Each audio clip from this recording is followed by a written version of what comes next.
first. And make a wish for Audrey then. Together with Audrey. 1, 2, 3. Blow! Blow! Blow!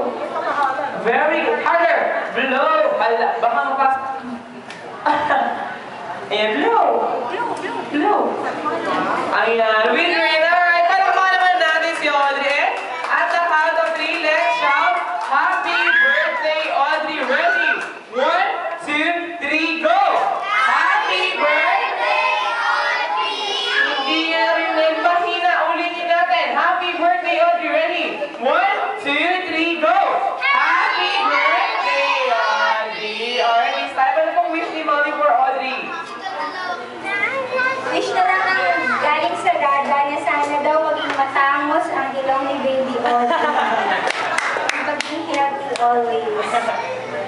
Alright, ayan, palakpakan natin yung wish ni Dada. Kailangan ng tulong ni Vicky Bello. Alright, this time hindi mo magpapatalo si Jollibee at si Hetty. Meron din silang wish for Audrey. Sino mauna? Hetty, how many wish do you have? You have 2 wishes for Audrey. Your first wish for Audrey is for her to grow up and to become a kind-hearted and loving person. Palakpakan naman yung first wish ni Hetty. Very good, Hetty. How about your second wish for Audrey is for her to grow up and to become a smart and intelligent person. Double like ni Mommy. Very good, Hetty. How about you, Jollibee? How many wishes do you have? You have 2 wishes for Audrey. Your first wish for Audrey is for her to grow up and to become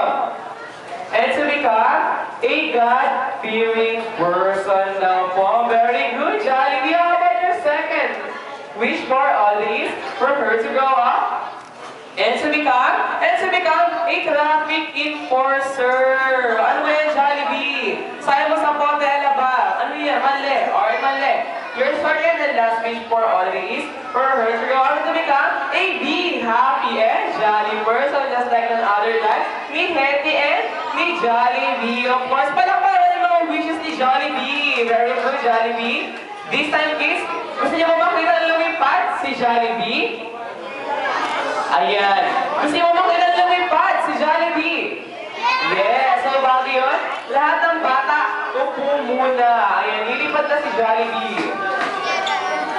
Ayan, lilipad na si Jollibee. Excuse me lang.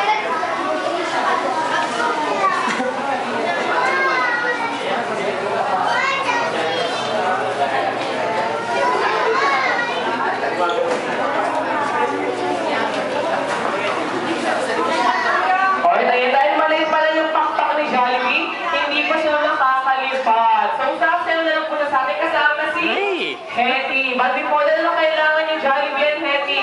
Ang music, syempre, at ang malakas na palakpakan daw po. Palakpakan naman natin sila bago sila sumayaw. Mahina, hindi marinig ni Jollibee kasi wala naman siya tenga.